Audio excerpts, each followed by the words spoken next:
MGM inter college Baheri के एक शिक्षक की छात्रों को कावड़ न ले जाने की सलाह पर विवाद हो गया है।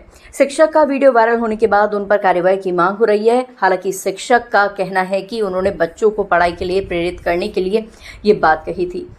एमजीएम इंटर कॉलेज का एक वीडियो सोशल मीडिया पर वायरल हुआ है। इसमें शिक्षक रजनीश गंगवार प्रार्थना सभा के दौरान बच्चों को एक कविता सुना रहे हैं। कविता की पंक्ति कावड़ लेने मत जाना, तुम ज्ञान का दीप जलाना पर विवाद हो गया है। फिलहाल पुलिस ने टीचर के खिलाफ मामला दर्ज कर लिया है। सोशल मीडिया पर यह वीडियो वायरल होने के बाद लोग शिक्षक पर धार्मिक भावनाएं आहत होने का आरोप लगा रहे हैं। सोशल मीडिया पर तमाम लोग शिक्षक के ऊपर कार्रवाई की मांग कर रहे हैं। थाना बहेड़ी क्षेत्र में विगत दिनों एमजीएम इंटर कॉलेज के अध्यापक रजनीश गंगवार के द्वारा कॉलेज के प्रांगण में छात्र छात्राओं को इकट्ठा करके कविता पाठ के माध्यम से कांवड़ यात्रा के बारे में कुछ आपत्तिजनक टिप्पणी की गई, जिसका वीडियो सोशल मीडिया पे वायरल हो गया है। इस संबंध में आज थाना बहेड़ी पर तहरीर प्राप्त हुई है। प्राप्त तहरीर के आधार पर तत्काल बीएनएस की आवश्यक धाराओं में अभियोग दर्ज किया गया है और आवश्यक विधिक कार्रवाई की जा रही है।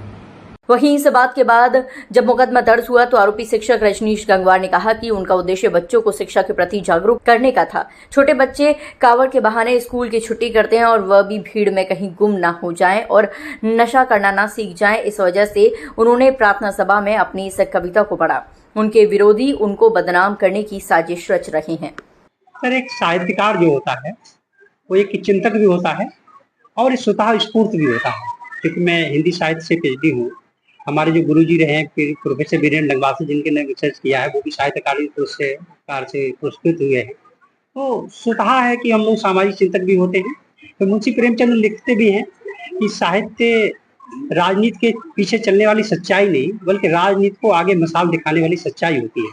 क्योंकि बच्चे छोटे छोटे, हमारा कर्तव्य बनता है कि हम उन्हें ज्यादा से ज्यादा सिखाएं। कई बार बच्चे आते हैं जो कहाँ गए, सब कांवड़ लेने गए थे, फिर आए बीमार हुए क्योंकि उन्होंने नशा पानी भी किया। ये भी बताते हैं बच्चे, इस तरह से हमको जो है बुरा असर पड़ा है और आते नहीं बच्चे, स्कूल नहीं आते कहीं। तो मैंने फिर एक गीत लिखा था, तो उसकी पंक्तियां कुछ हैं कि कांवड़ लेने मत जाना, तुम ज्ञान का दीप जलाना, मानवता की सेवा करके सच्चे मानव बन जाना, शिक्षा है जग जग की जननी, उसका दूध पियो तुम, सत्कर्मों का रहस्य बड़ा है, उसका रूप गुनो तुम, सत्य आचरण प्रेम परोपकार है सब जीवन के साथी, ज्ञान विवेक का दीप जलाओ है यही तुम्हारी साथी। सवाल ये है कि जो है कांवड़ को लेकर जिस तरह की टिप्पणी या आपका भावार्थ जो भी रहा हो, उसी इलाके से नमाज, सामूहिक नमाज होती है, उसमें भी बच्चे जाते हैं। उस समय आपके द्वारा नमाज का कोई जिक्र नहीं हुआ, ऐसा हिंदू संगठनों का कहना है कि आपने नमाज को लेकर कभी कोई नसीहत नहीं दी, कांवड़ को लेकर नसीहत दे रहे हैं, ये गलत है। अब ये गलत कैसे हो सकता है? जो हमारे सामने आ रहा है और जो हमारे मुंह से स्वतः निकल गया, कहीं ना कहीं है तो है।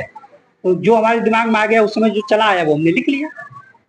अब क्योंकि हिंदू संगठनों की ओर से आप पे एफआईआर दर्ज कराएगी, पुलिस इन्वेस्टिगेशन होगी, तमाम बातें आपसे पूछी जाएंगी, क्या कहना चाहेंगे पुलिस से? अब इसमें हम क्या कहेंगे, एक विडंबना ही है हमारे देश की कि जिसके लिए गुरु भगवान से बड़ा भी बताया जाता है और बिना हमारी मंशा जाने। जबकि मैं वहां पर कई कार्यक्रम करवाता हूँ, एनएसएस का प्रभारी भी हूँ और भी सांस्कृतिक कार्यक्रम करवाता हूँ और शायद प्रतिदिन बच्चों के लिए कुछ ना कुछ बताता भी हूँ। हमारा बिना पक्ष जाने कुछ भी, और पूरे गीत को अगर आप पढ़ेंगे सुनेंगे भी, कांवड़ शब्द एक बार आया वो भी बच्चों के लिए है, ना कि हमारे कभी बाहर निकले हमने कहा कि भाई बड़े लोग जा रहे रोड पे वो ना जाए। हम तो बच्चों के लिए कहा है वो है।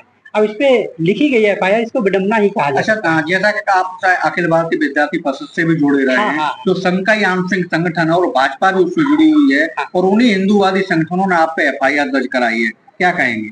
उसमें वो लोग शामिल हैं जो कभी ना खुद जाते ना अपने बच्चों को लेके जाते, जिन्होंने